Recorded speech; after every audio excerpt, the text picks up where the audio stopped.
Welcome to Synchronize Swatches, your twice-monthly dose of coolness. I'm your host, Chip Johnson. And I'm the other guy, Chris Gregory. Every other week, we watch an episode of the cult classic 1992's sitcom, Parker Lewis Can't Lose, and then we record ourselves talking about it. It's time for Operation Record the Podcast. Are you ready? I'm part of the Hobo Club. Gentlemen, Synchronize Swatches.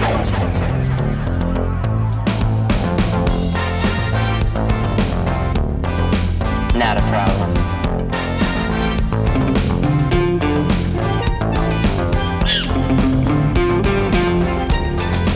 I've never liked you, Lewis. Not a problem. Eat now?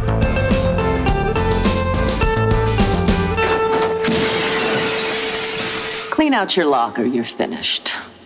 So, I've also noticed, like, in the past few days, we've had a few commenters on YouTube more going back and kind of, you can tell that they're going back and watching episodes, Oh, cool. Watching older ones, and commenting as they go along. I know of at least a couple of people who follow us who have told me that, they're going back and binging. That's cool. Our show, which is kind of funny. I did that the one time, a few months ago, I guess. I don't remember exactly why. Mm-hmm. I think I had the idea that we could do a clip show as a break thing, and so I went back listening, and I was like, wow, this is a lot of work. Yeah. Fuck this. So instead, I just listened to all the old ones, and it was funny. It's weird because we've only been doing this. I guess we're coming up on almost 2 years, but like even really? Then, I know, even then, it's funny to go back and listen to the first couple. Yeah, it's like we have kind of hit a groove at some point a while ago, so that you start listening to the first year, and it's like, oh yeah, I remember when we were gonna do this or do that, or I was gonna have the indicating the person who went on to become famous in the future, but it's like it only happened in the first episode. Everybody else was already famous when they came on the show. Yeah, So yeah, exactly. Anyway, future there it is. famous. That one goes right into the dustbin of our podcast ideas. Exactly. We had such big ideas. That's okay. Yeah, it's all right though. We hit a groove. We found our exactly what the show was supposed to be. Funny. So I figure at some point, I might write down some of these handles and sort of call out some of the people, because the only person we ever talk about is Paul.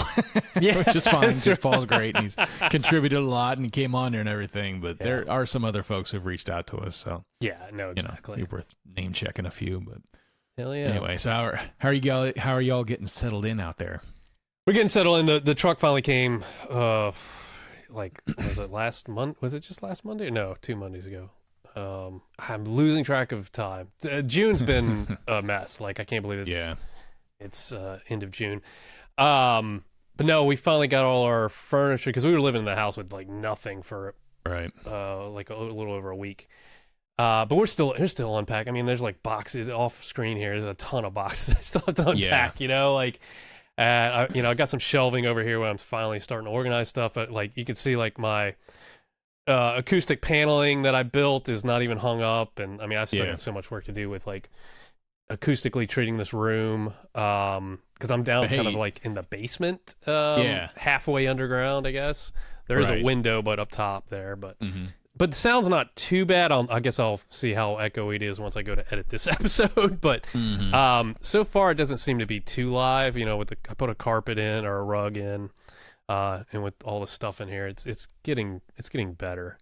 Yeah. And the lighting situation, I gotta get this fixed. It's kind of drab. Yeah, it's fine. It looks cozy, man. Yeah, it looks real cozy. For anybody who can't see, he's got a little light in the back shining up on the guitar and the TV, and a little light in the face. Gotta get some color though, because it's really black and white. Like, just I need a pop of color in here. But I got the old Nintendo and Genesis and stuff behind me. So. And you don't have to hold your microphone this week. So exactly. I've got my mic stand back. It's just fantastic. Because that looked painful last time. Yeah, sprained my fucking wrist. It was out of action. Dawn had to unpack and unload everything. Yeah, I was sitting there holding my wrist. Sorry, I can't help. Podcast casualty. I can't help. Yeah, exactly. It was my mic hand. She's like, I'm going back to California. But no, yeah, we're doing good. We're finally. It's starting to finally feel like our house. Like, you know, Yeah. like so. Still got a ways to good. go, but we're getting there. Yeah, awesome. All right, well, why don't we dive into this episode, huh? Let's do it.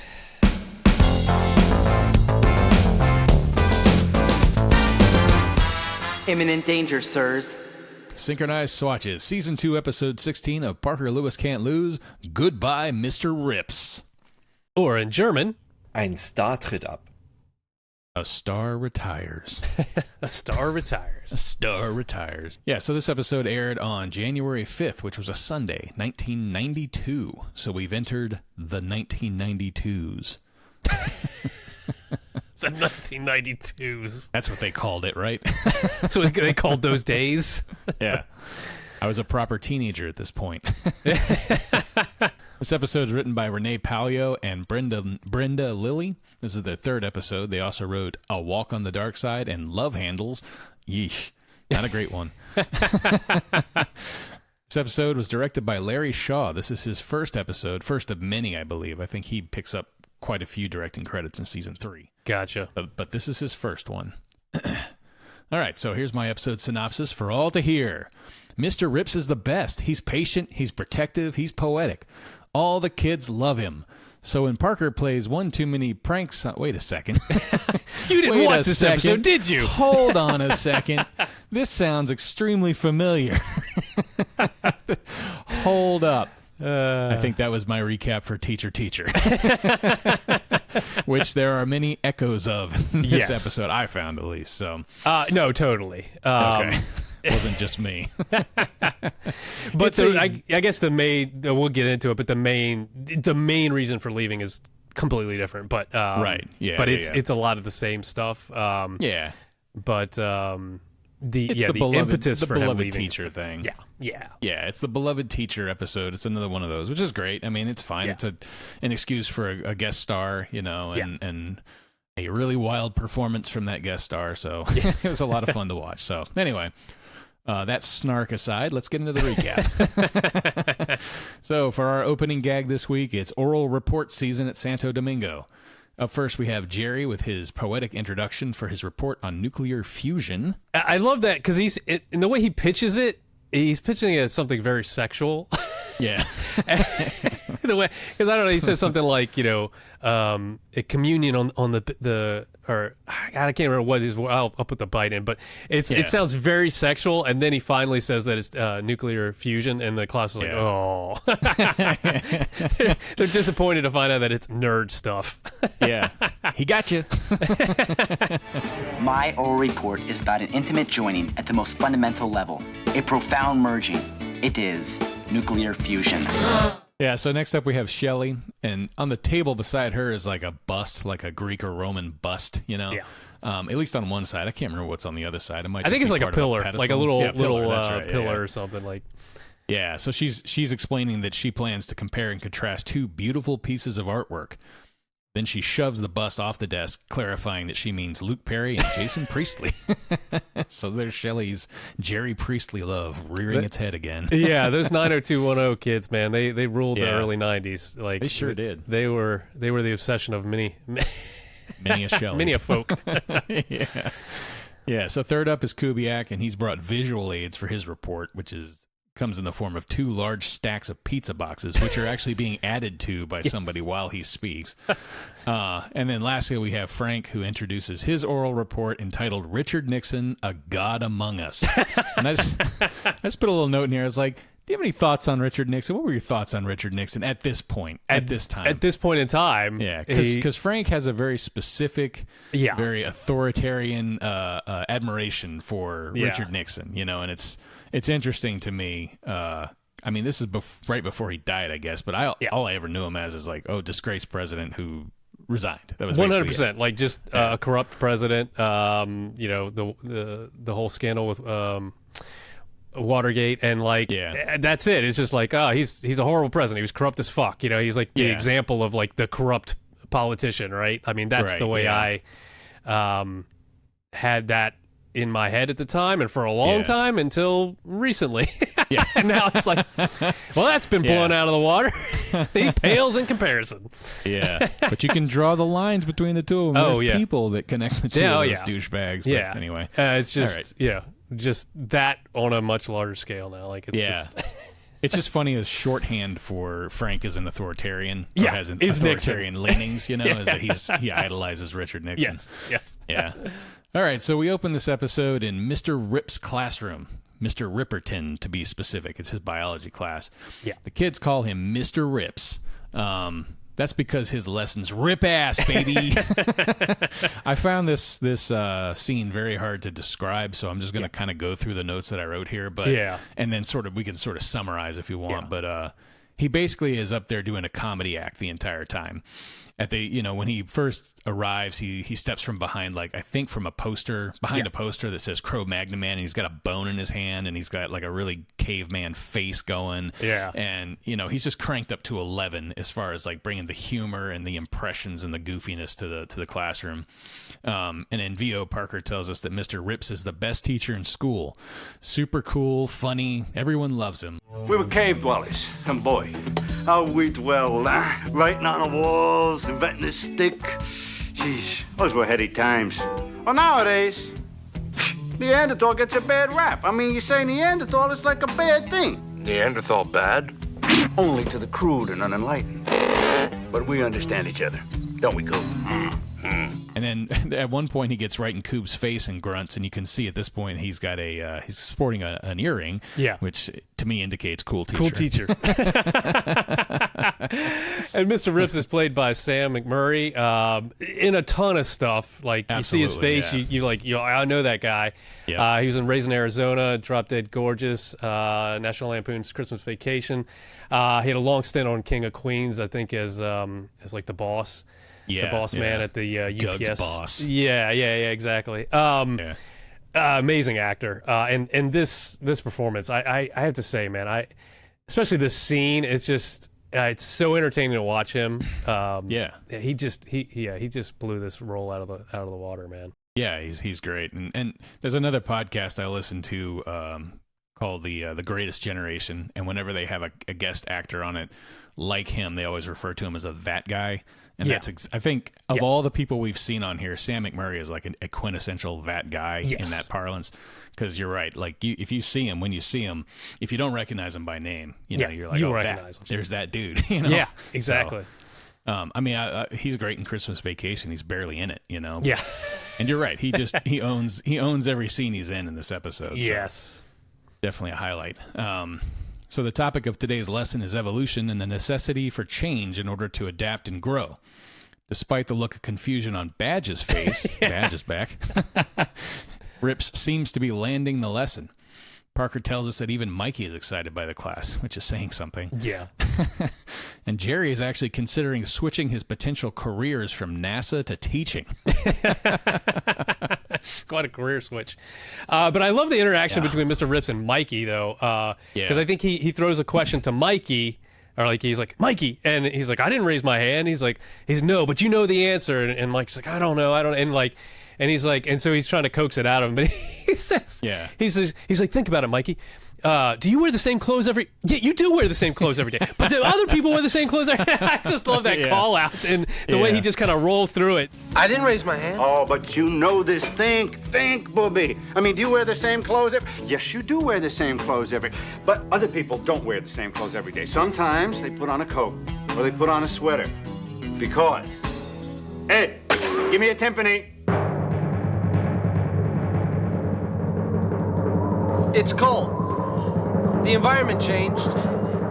Man had to change to survive. Yeah. That's like a comment on sitcoms, on sitcom characters. But I think that might be the part where where Mikey gets the answer correct and he like swings the bone like a bat, and then then he cuts to him catching whatever with a baseball glove across the room. Yeah, that's part of the super amped up performance here. It's really good. Yeah, it's so good.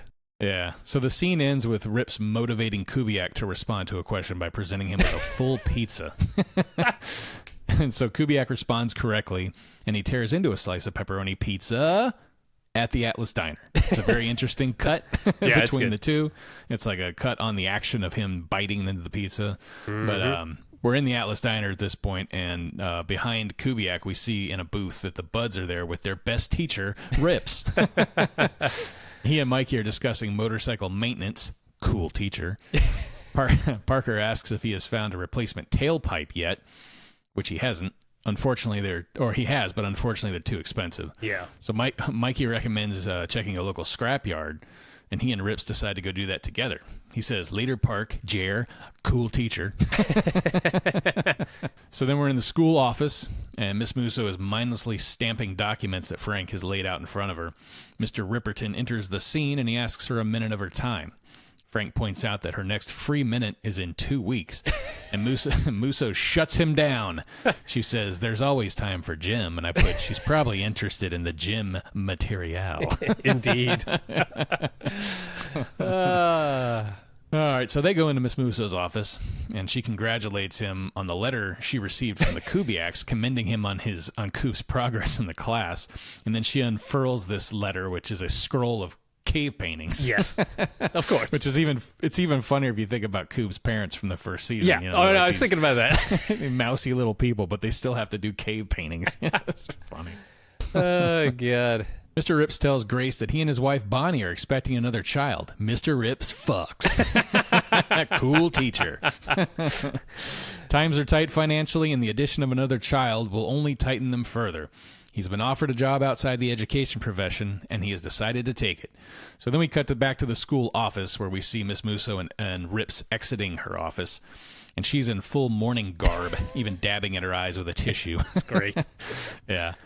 She tells him we all have to do what we have to do, and she inhales sharply and dramatically, which shatters the door glass in the process. That was a good one. I thought that it was going to be earlier when she closed the door, or when I don't know, when he gave her the news or whatever. But yeah. But instead, she inhales and it smashes the window. As they exit the office, they pass Marker, Jakey, and Perry. As they exit the office, they pass Parker, Mikey, and Jerry, who have overheard this conversation, and over their shoulder, they hear Kubiak. Kubiak says, Mr. Rips, gone. Kubiak failed biology. Before he then gathers the Buds one by one into a huge bone-crushing hug, telling each of them goodbye as he grabs them. And then he turns to the camera and says, goodbye, home viewer, as we pixelate to our first commercial break. I like the Buds' reaction, too, because like they're kind of looking off. But like as soon as he says goodbye, home viewers, they all kind of look at the camera, like they spike the camera. You know, like, what? Yeah. Like they just now realize. Yeah. Somebody's watching us. Our lives are a sitcom, man. All right, so when we come back from commercial, we're on the campus grounds, and Kubiak is wandering along saying goodbye to the trees and the benches. It's really taking this hard. And then Mr. Rips hurries past him, kind of taps him on the shoulder and tells him good morning. Yeah. Koob is so distraught that he cries out to the heavens. And then I asked you to maybe elaborate on this shot, because like my first thought is this is a God shot, but then I'm like, I'm not sure this is actually a God shot, because it's an overhead shot where they pull back. They pull back. You know, I mean, spin. I'd say it could be called a God shot or a bird's eye shot or overhead shot. It's probably like, you know, technically speaking, it's probably like an overhead, you know, crane. So it's on a crane arm and camera's pointed down and they just like boom up really quick, you know, to get that pull away. But you could call it a God shot because it's definitely that, you know, upper, you know, looking down POV. Yeah. But it's a great effect. Yeah, so they do this overhead shot of him screaming to the heavens. Yeah, and then they basically reverse it and pull down or whatever onto, or push in on Parker in the Atlas Diner. Exactly, it's a great transition. Yeah, yeah, and it's funny because like he's looking up, like he's aware of what's happening with the screaming. Yeah, so in VO there in the diner, Parker tells us that Mr. Rips is leaving and everyone is bummed. And then at that moment, Mikey slides into the scene and asks Parker if he's going to finish his burger. He proceeds to dig into it as Jerry approaches the booth. He pulls a teddy bear from his jacket, and he tells Parker he needs some words of encouragement. Mikey pipes up telling Jerry, people split on you. It's a fact of life, so get used to it.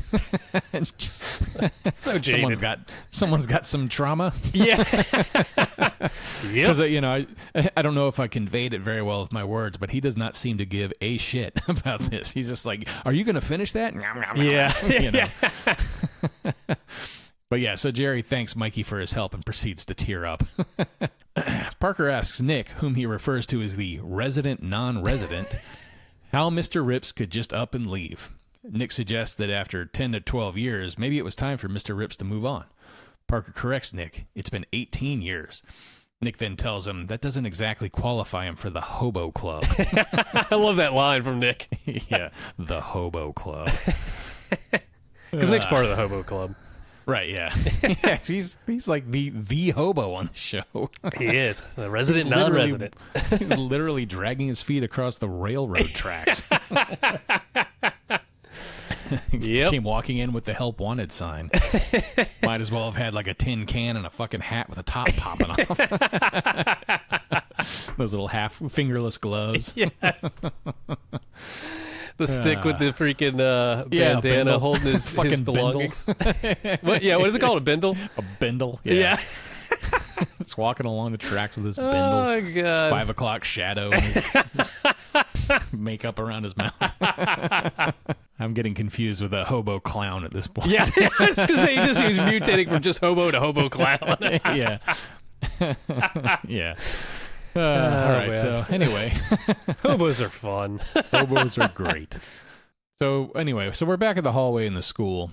Miss Musso is walking Mr. Rips down the hallway, trying desperately to convince him to change his mind about leaving. Why leave teaching to become a researcher at a cosmetics firm? Mr. Rips tells her they are doubling his salary, and she stops in her tracks. Are they looking for another consultant, she asks. She then skitters down the hall to catch up with him, reminding him that teaching is his life. The money shouldn't matter. Rips apologizes and says that they want him to start on Monday. Today will be his last day.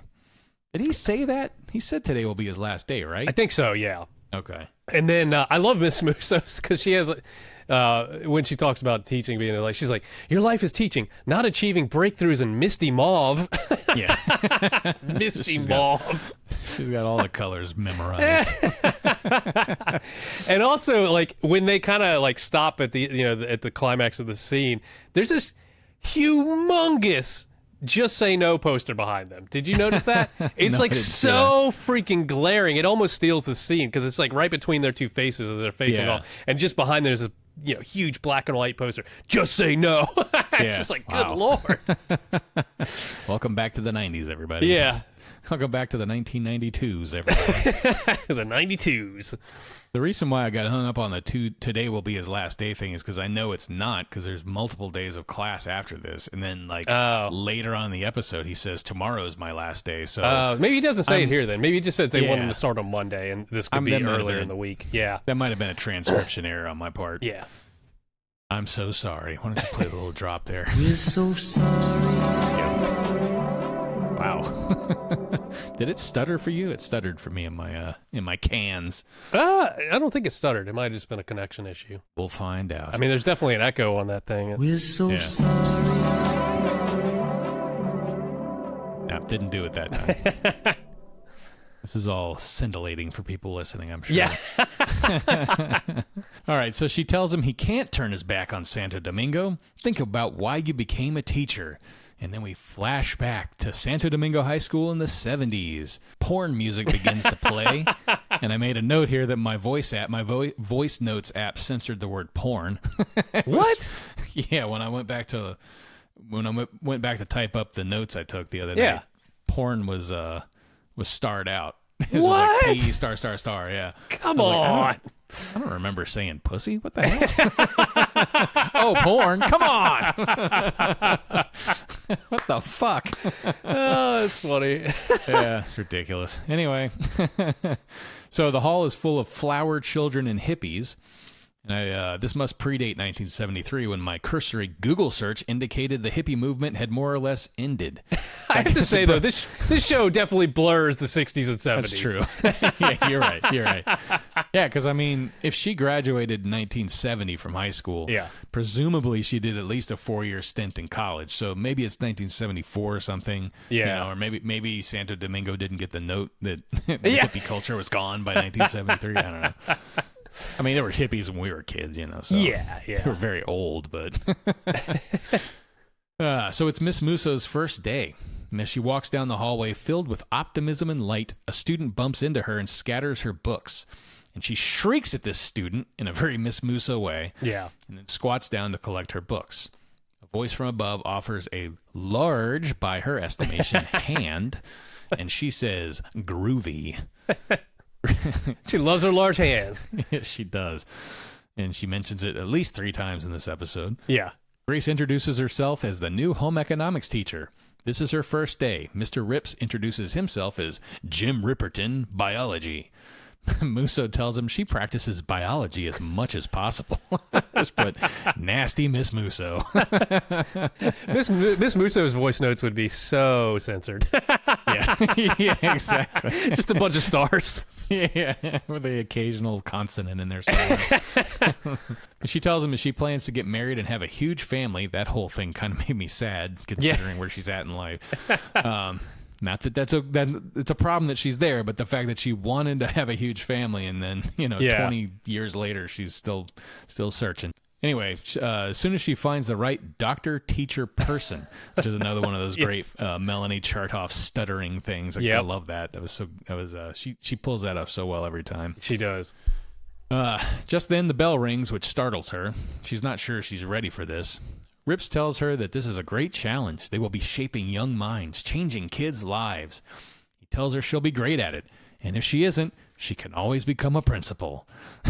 Then they share a great laugh over this, and it's one of those great sitcom laughs where they're like, I know, they have that stop, and then they start laughing again. Yeah, it's really funny. And they both look fucking hilarious doing it, too, you know? Yeah. Great performance there as well. Yeah. So we're in the hallway again, in the present of 1992.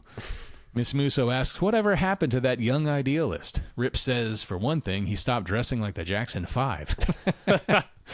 He grasps her shoulders, gives her a hug, and tells her to think about the volume discount on mascara he'll be able to get her. She tells him that's cold consolation. And then, after considering for a beat, asks him how much of a discount. She's got her priorities straight. Yep.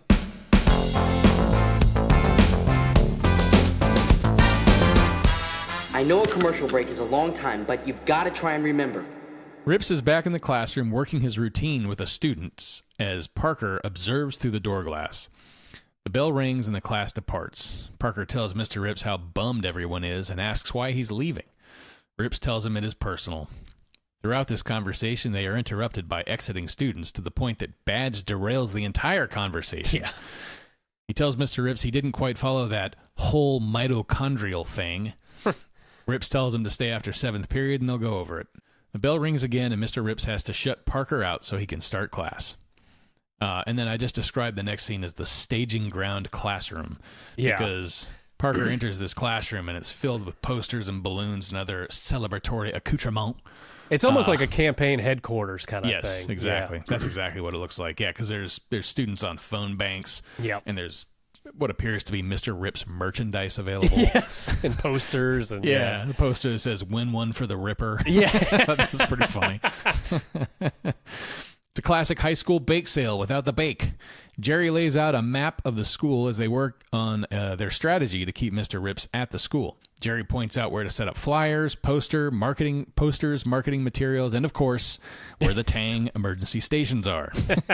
Gotta get that nerd juice, baby. Yeah. This campaign will be capped off with a rally at noon on Friday, after which Mr. Rips will be convinced to stay, damn it. Yep. There's no way this could possibly fail.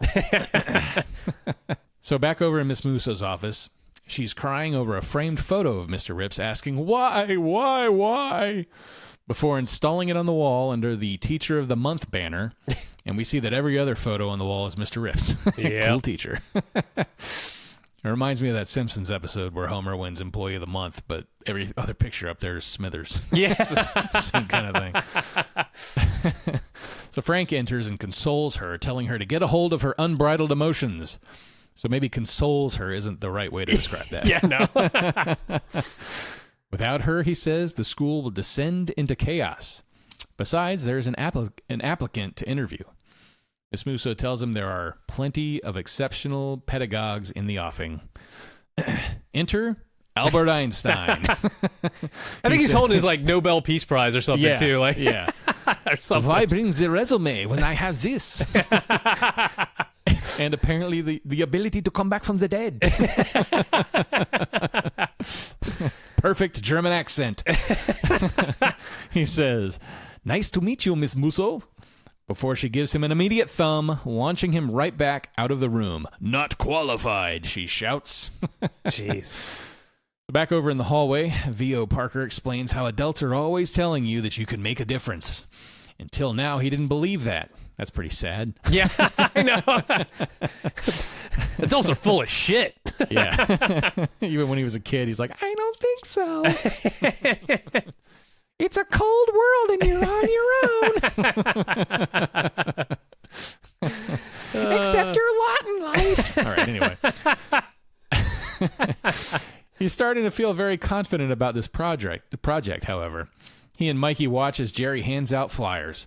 Parker feels like they are going to get through to Mr. Rips. Just then, a hand, a very large hand, lands on his shoulder. It's Mr. Rips. They need to talk. So then our next sequence here is basically bouncing back and forth between Parker and Mr. Rips talking in a classroom and the rally on campus. So I'm just going to imagine I'm bouncing back and forth between those two things as we go. Rips tells Parker he appreciates what they are doing, but they have to see the bigger picture. And we see Shelley on the microphone outside complaining about how they give you one good teacher and then they take him away. And then Parker tells Mr. Rips that $28,000 a year sounds like a lot, which I made a note here is about $65,000 in 2026 money. Yeah. Which is, as Mr. Rips pointed out, still not a lot for a family of four. Yep. Teachers get shit. Teachers get shit. Outside, Jerry's on the mic, telling the crowd that teachers like Mr. Rips are the key to the future. If you take them away, you take away the future, man. Then Parker asks Mr. Rips why he doesn't just ask Miss Musso for a raise. I have to say, I enjoyed how naive Parker sounded this entire scene. Oh, yeah, He sounds like such a kid through this entire thing, you know? I mean, all of them. Like Mikey, Jerry, Coob, Park, they're all just completely naive about why this dude is leaving, Right, yeah. So Rips tells him that that's a decision made by the school board and that they typically deny such requests. He reminds Parker of a few months ago when they all went out in order to get a 5% raise. And I just made a note. I don't know if that was an intentional callback to the strike from earlier in the season. I think that might have actually been the cleaning crew, now that I think about it. I think that was the cleaning crew, yeah. But, so apparently the teachers went on strike for a 5% raise as well. Yes. We just didn't see that. That was a boring episode, so we didn't see it. Yeah, that's right. They shot the episode and it was fucking boring. Nothing happened. Like, this is not funny at all. This is actually kind of depressing. Yeah. They brought in the most boring substitute teachers and nothing happened. So back outside, Mikey is now rallying the crowd, telling them that Mr. Rips gets him pumped for school and that the guy is essential. And then Rips tells Parker he appreciates what they're doing, but they are making a hard decision even harder for him. And Kubiak stands in front of the crowd, and the camera zooms in way too close on him, so he physically pushes it back. Yeah, it's a great gag. And then he starts crying and says, "Goodbye, microphone. Goodbye." And then his brain kind of wanders off. And Jerry has to remind him why he's there because Mr. Rips is leaving, and if he leaves, Coob may flunk out of school. And I made the note that this is his 14th attempt at biology, so why the fuck is he worried about flunking out? Because obviously they're not going to get rid of him. Yeah. He's been there for years. So, anyway, back inside, Rips tells Parker he is not going to change his mind, and he needs Parker to make everyone understand this, and that he has to leave. So outside, Mikey riles up the crowd, and we see Parker in the hallway as he's walking through heavily saturated light down the hallway. He laments the fact that he always has to do these kinds of things, and he doesn't understand why. And off screen, we hear Mikey introduce Parker to the crowd as the guy who's going to convince Rips to stay. As we pixelate away to our second commercial.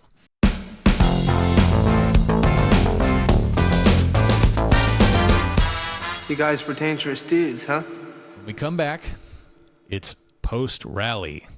Post-bummer Parker speech, apparently. Yes. Everyone's cleaning up. V.O. Parker tells us he had to explain Mr. Rip's decision to everyone, and he thinks they took it out. He thinks they took it pretty well. I gotta say right here, Mr. Rips probably should have gone out there himself and done this instead of making fucking Parker do it. Made Parker do it. He put a student in the position of explaining something he, as an adult, could have gone out there and told everybody. You know? Kind of fucked up, man. Didn't really occur to me till just now. That's true. I didn't think about it either. Yeah. Or go out there with him. Yeah. Stand with Parker. Fuck you, Rips. You suck. We thought you were cool, man. Yeah. We thought you were cool. It turns out you're just a P star. All right, so Shelley then grabs Parker by the collar, yanks him down, and tells him he blew her entire sophomore year. He doesn't take this too personally, however, because Shelley's never really liked him. True. However, Mikey then asks him how he could Benedict Arnold them. He embarrassed Mikey on all fronts and sold them out, just like Mr. Rips. That's pretty savage. Yeah. Parker turns and he's nose to nose with Jerry, who tells him he needs some alone time to reconsider his choice of the teaching profession. He hands Parker a large stack of Mr. Rip's buttons and storms off. And he also asked to have the soothing lozenges that Parker borrowed to be returned. I wasn't sure that's what he said, so that's why I didn't soothing put it in here. lozenges. Like, also, I'd like back those soothing lozenges you borrowed. Yeah, it's so random, man. What? Okay. Oh God, it is so random. Yeah. So we cut back to Miss Musso's office where she's got another applicant in there. She's inspecting this enormous resume. She compliments the resume and the applicant's style, and we turn to see a young woman dressed in the same outfit that Miss Musso is currently wearing. Yes. So this is Eve, and she's played by Ashley Gardner. She was, I guess, a voice actor. She played Dee Dee Hill on King of the Hill. And 130 Nancy Hicks Gribble. Oh, I'm sorry. Oh, she right. played both of those. Oh, okay. I didn't realize that. Yeah. And probably more voices, but those are the two big ones. Those are the two main ones, yeah. 130 episodes on that show. Great show. I never watched the reboot. Did you? Yeah, it's really good. It's actually worth watching, I think. Oh, okay. Yeah, I haven't watched it. I think they did a good job with it. Okay. And then she was also on Seinfeld. I remember her from this, the Seinfeld episode with the library where she was the librarian that I think Kramer seduced or something. yeah, exactly. Yep. It's funny because it's the episode The Library. It's got her as the librarian. That's where I remembered her from when I saw her on this because, she has a very distinct face. Yes. But it's also the one, I wish I'd pulled his name. I'm going to look it up real quick. Bookman? The guy who's in Bookman? The guy that plays the detective? Yeah, exactly. Detective Bookman. Detective Bookman. I love that name too. Yeah. It's such a great fucking episode, dude. I love that episode. That has one of my favorite monologues. His whole monologue in the towards the end when he's talking about him being flyboys or whatever. That's so fucking funny, man. Such a great performance. Yeah. I can't find it now. Fuck it. Yeah. But Detective Bookman, I remember the character's name. I can't remember who played him, and it sucks because I think he's a fairly well-known actor. Yeah. But he's another one of those guys that's in everything. You see his face. You've seen him in hundreds of things, movies, TV shows. That's definitely one episode of that show I would suggest people watch. Just for that one guy's performance. So good. So Ashley Gardner was also in that, and she's been in a ton of other shit. She was also in a lot of Beavis and Butthead, so she must just work with Mike Judge or something. Mike Judge, in a lot of his projects. In that circle, yeah. She's done tons of stuff though. I just pulled a couple things for reference there. But. So Eve verbally fillets Miss Musso throughout this interaction, complimenting her career, her style, and telling her she's a huge fan. Miss Musso asks her why she wants to be a teacher, and Eve tells her she sees teaching as a stepping stone to becoming a principal. Miss Musso immediately turns on her, and says, "You've got a gruesome approach to education," she says, flipping Eve's chair around and going nose to nose with her. And then she dismisses her with a thumb, and Eve rockets out of the office and down the hallway. And then I made a note here that there's some weird banjo music in the background of this scene as well. Yeah. Yeah, it's a great gag because, like, as soon as she does the thumb, I mean, they have the chair like rigged somehow, and it just shoots out of the office. Like, door flies open. And they did this with the Albert Einstein too. Like, when she rejects him, like he's on like a little like rolling thing apparently, the actor, because he just like they just whip him out of the door. The door whips open, they whip him out. They do the same thing with Eve in the chair, but then we continue with her flying down the hallway in the chair, like flying backwards. I think they did something like that with Frank. One time when he was like on the radio or something, you know, like she does a thumb and he ends up flying backwards in the chair. Yeah. It's just a great gag, a great physical gag. He gets launched into the detention room or something like that.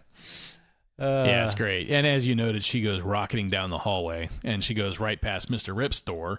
And we see in there that he's giving another one of his animated lectures. And Parker tells us Jerry's alone time that he requested amounted to about 12 minutes.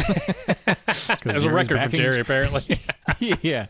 He's back in class and back in Jerry form. Mikey, on the other hand, is not. He's not in class at all. Parker says he's been gone for 17 hours, only calling his mom once to let her know that he was okay. So apparently, Mikey's whole, like, I don't give a fuck is like worn off at this point. Now he's butthurt. Yeah, exactly. He's letting the trauma bleed through here a little bit. So Rip's lecture this time is about matter and how all matter is made up of molecules created in stars.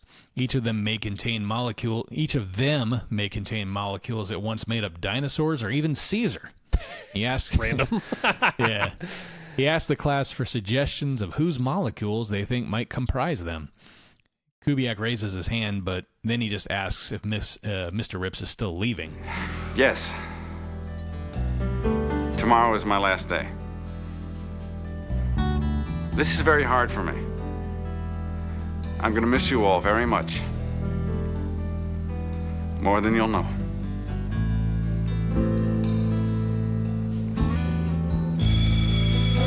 I gotta say, that's a very affecting scene there. Like, you can, like he's trying to do his lesson like he normally does, and he's very, there's no part of it that looks like he's like letting the reality affect him. He's just teaching, and trying to continue to engage.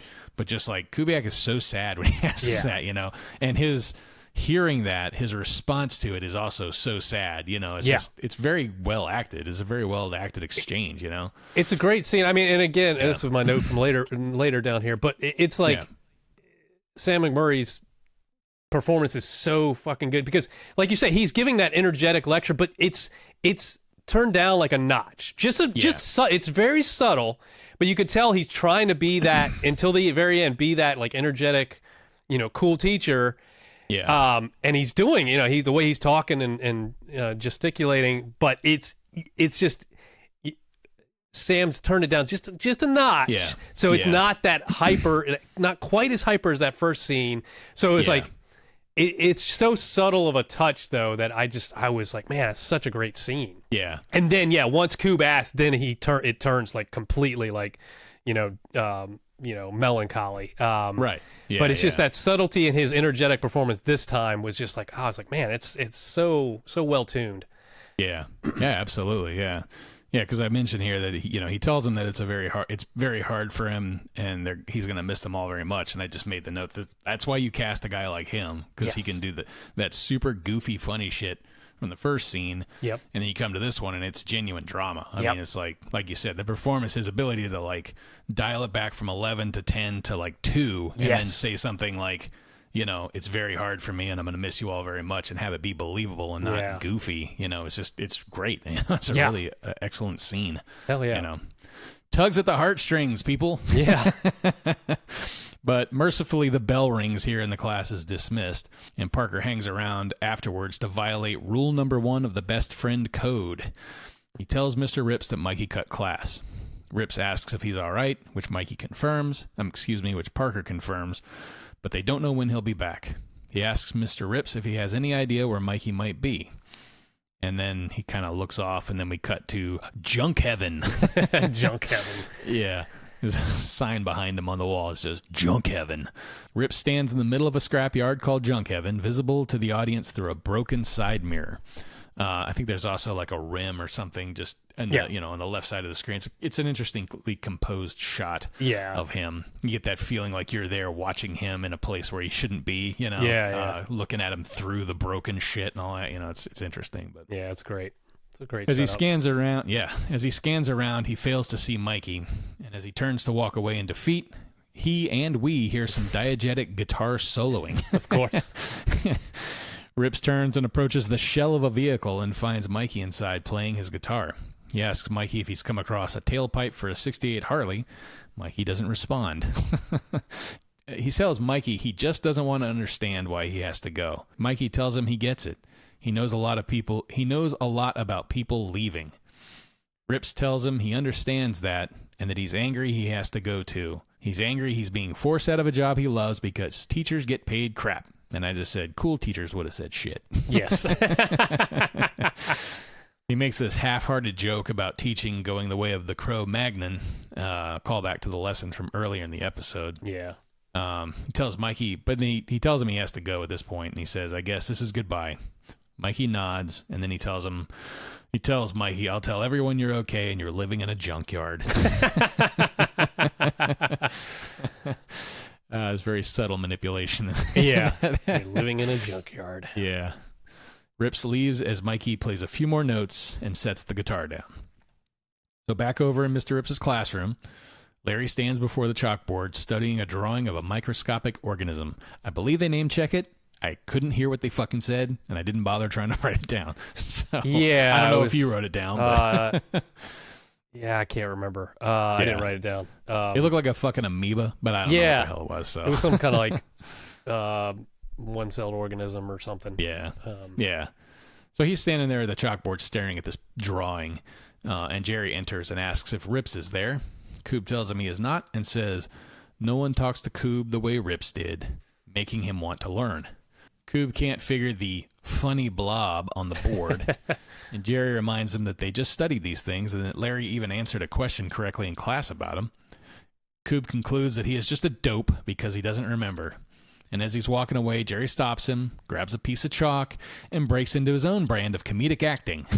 Yeah.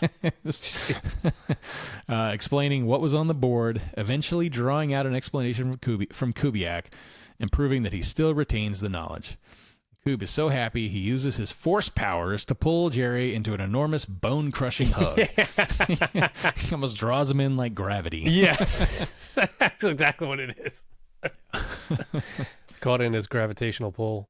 Yeah. I couldn't tell if he was going for like a Groucho Marx with that thing. I think so, with the chalk. Yeah.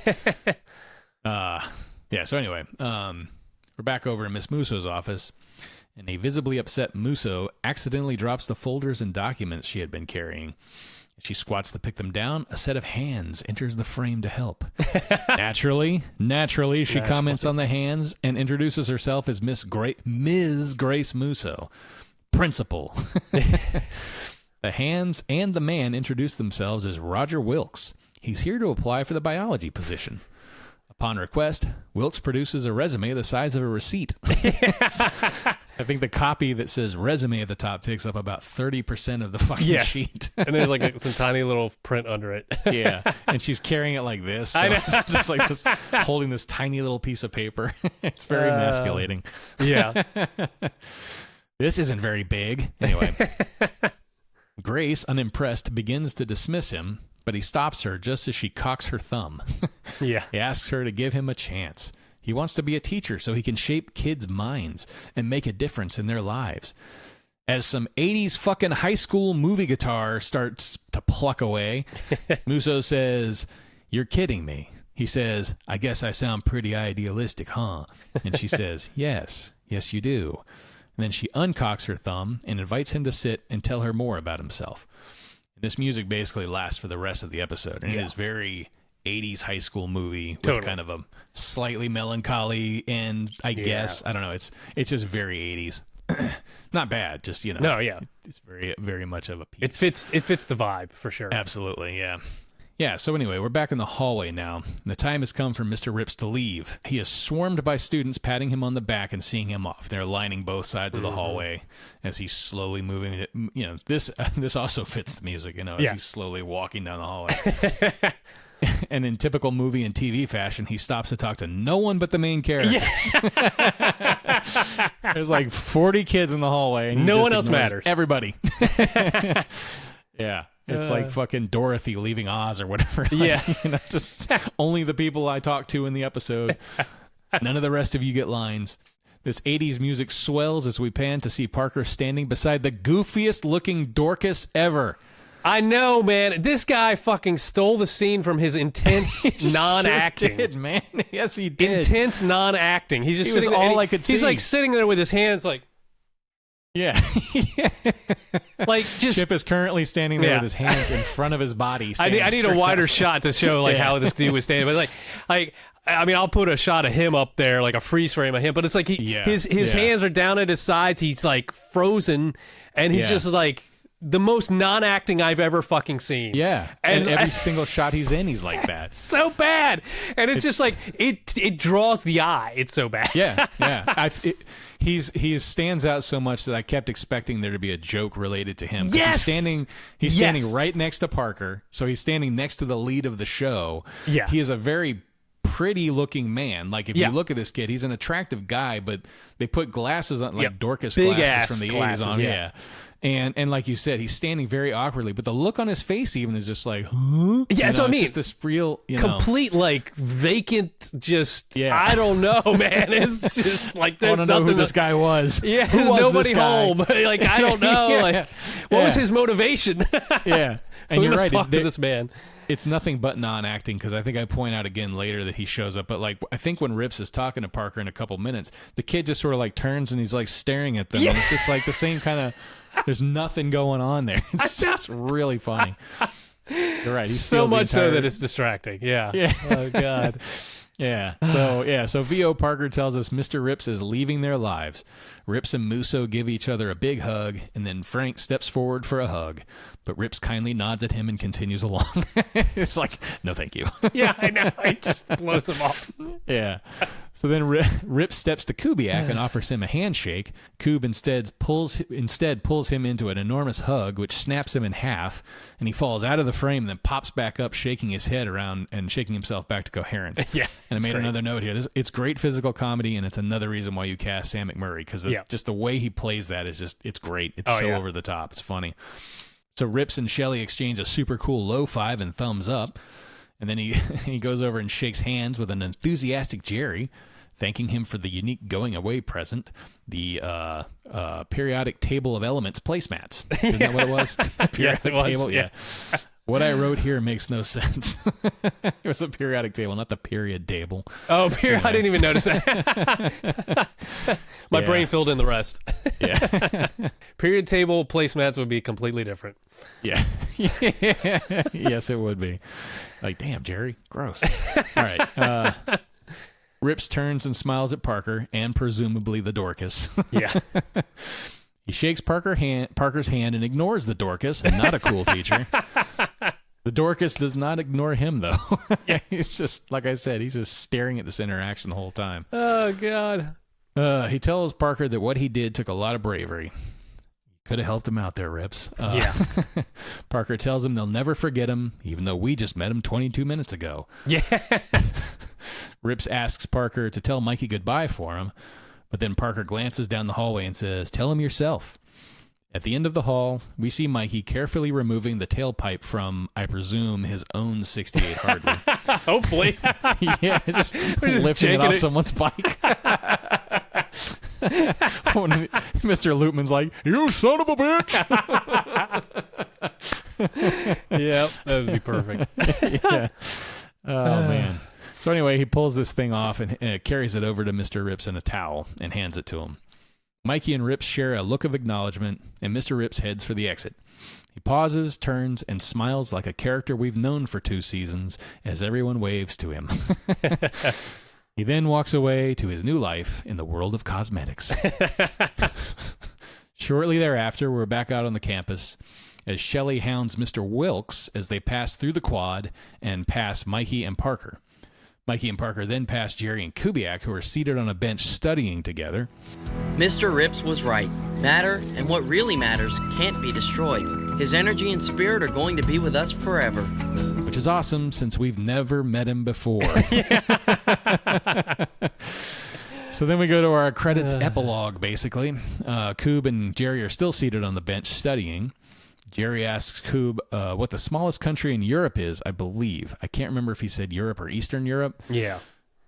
Because what he says is Luxembourg, which is not in Eastern Europe and is also not the smallest country in Europe. But anyway, Koob thinks for a second, and then we shift to this older version of them. Before he answers, I guess I got ahead of myself there. It's Jerry and Kubiak seated there, and he asks him that question about the largest country in Europe or the smallest country in Europe or Eastern Europe or whatever. Yeah.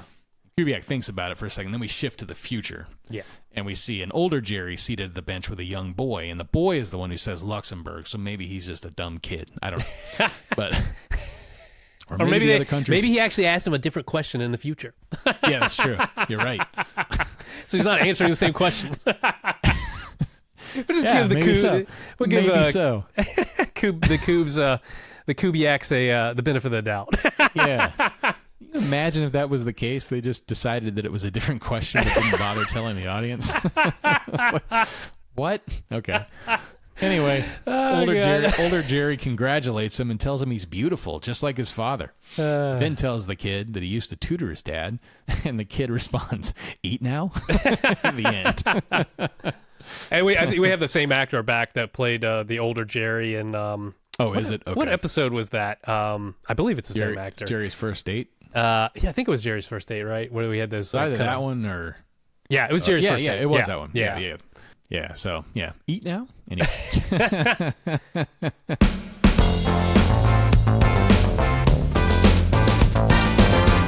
What have you got to say for yourselves?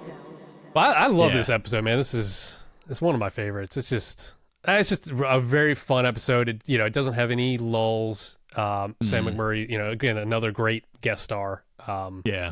And even though it is very much like Teacher, kind of, it's in the general premise, but it has enough, to me, it had enough difference that it was like it's completely different episode and just a lot of fun. Yeah, and I was, obviously being a little silly with that intro. Yeah, of course, of course. It is a, beloved teacher leaves episode, which, it's a trope of the 80s. Yeah. I wish for all these that they were able to, and obviously you can't necessarily do this all the time, but I wish for episodes like that they were able to introduce the character a little earlier. With just like, the occasional one-off, or pick a teacher that we've met before. Yeah. And then, I mean, I think that's something they do nowadays with TV shows. TV shows are more serialized than episodic. Right. They know if they're going to have one of these episodes, even if it is like a comedy, they'll introduce them like in the beginning of the season, and by the end of the season, then they do. But back then, it was just like, they were just writing stuff, episodes like just from scratch, from like, we need this character, we need to create a character so we can have them leave. Yeah. And given that, like, you kind of have to. The episode has to be written well and acted very well. And I think they did as good a job as you can possibly do with creating the emotional impact at the end when he does leave, that you believe it, even though you've never seen him before. And these relationships that he's leaving behind have basically taken place over the last 20 minutes. Like, we don't know shit about it. And I think that's why I like this episode so much, because I think with being up against that, they knocked it out of the park. You know what I mean? Yeah. With those limitations for the audience, like you still, like at the end, you still like, oh shit, you still feel bad. Yeah. Like it's very affecting. Yeah, I joked about it, but I mean, it is affecting that. The performances are very affecting, and this is exactly why, like we said, you bring in somebody like Sam McMurray who can he's not well known enough that you recognize him and say, "Hey, that's so and so from that show." Yeah, he has, he has a, he has a face you're familiar with, but you can map it over Mr. Rips, and then there's that built-in kind of connection to a face that you're familiar with, and then you can just go from there, and his performance carries it the rest of the way to where. And like we were saying, like the ability to turn off and on or switch between goofy over-the-top comedy to genuine drama emotion is critical for this kind of role, because you have to believe that he is genuinely unhappy about the fact that he has to leave. Yeah. And he's sad, and everybody else is sad, but like that, I mean, that scene in the classroom with Coob asking him, if he's still leaving is like is like the scene that carries the episode, or really makes that whole thing work, And it's Abe's ability to sound like a small kid, he's the biggest guy in the room, asking him something like that and being innocent, and then just the way it deflates whatever Mr. Rips is trying to convey of like, it's all going to be fine, everything's good, just like it immediately just deflates his entire thing down to, this is really hard and I don't want, I'm going to miss all you guys, it works really well. So kudos to everybody. I wasn't a huge fan the first time I watched the episode, and then rewatching it a couple of times, I was like, oh, what was I thinking? This is really good, and then really having to think about it, so A+. Yeah, it's a good. I give you an A+ on this one. Top tier. I'm introducing a new grading system to the show with this episode. A+. On the next Synchronize Swatches. Next time, we're talking Season 2, Episode 17. Episode's called Civil Wars. And the IMDb synopsis goes as follows. In this spoof of Family Ties, Parker's mother decides to go back to school and continue her education. Parker's dad is dumbfounded, and their marriage is at stake. Wow. Holy shit. At the same time, Jerry comes to live with them for a while. That sounds like a perfect TV guide write-up of the episode. Wow. At the same time, Jerry comes to live with him for a while. Hijinks ensue. Yeah, I was just about to say, hilarity ensues. Okay,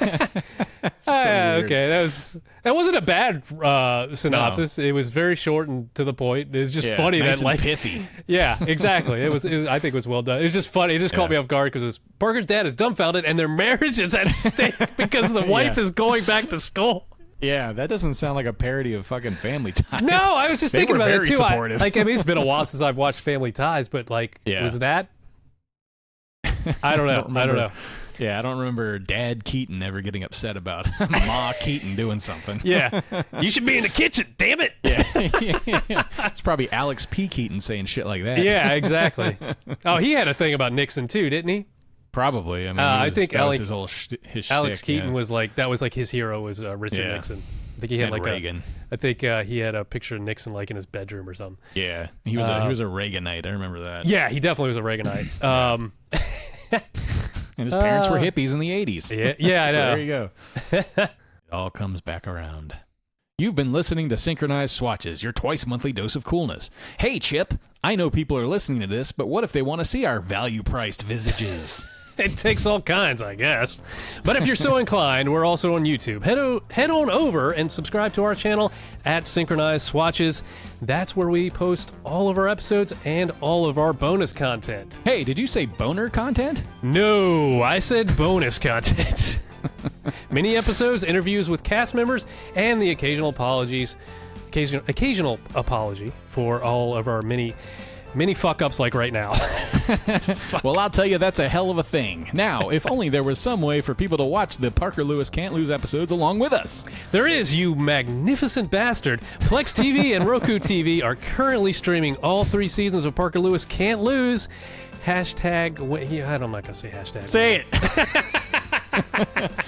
All right, fine. Speaking of ways we're all hashtag winning, you can also follow our social media. I didn't realize it was a setup for a later... It's better that way. Our handle is @SwatchesPod on Instagram and TikTok. Find us and follow for daily reels as well as previews of upcoming episodes. Hey, why don't you ever write to us anymore? Is it because you think this podcasting celebrity is going to our heads? Well, it has. But come on, we still want to hear from you. Our email address is swatchespod@gmail.com. While you're at it, jump onto your podcast app of choice and leave us a 5-star rating and positive review. That's a great way to get the word out about what we're doing. Our theme music was written and produced by My Sinister Hand. The show is recorded in your mom's basement while she and your dad are upstairs figuring out whether or not to buy real Sargento cheddar cheese slices or the store brand variety, which are, frankly, good enough for sandwiches. It is written by the hosts with post-production by Chip Johnson.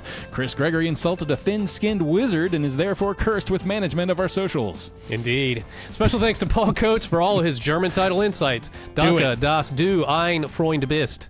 Good job. Thanks again for joining us. Thanks again for joining us. Until next time, I'm Chris Gregory. And I'm Chip Johnson. Reminding you to go outside and touch grass, boomer.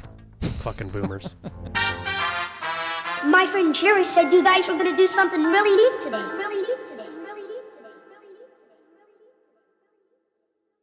Gotta get that nerd juice, baby.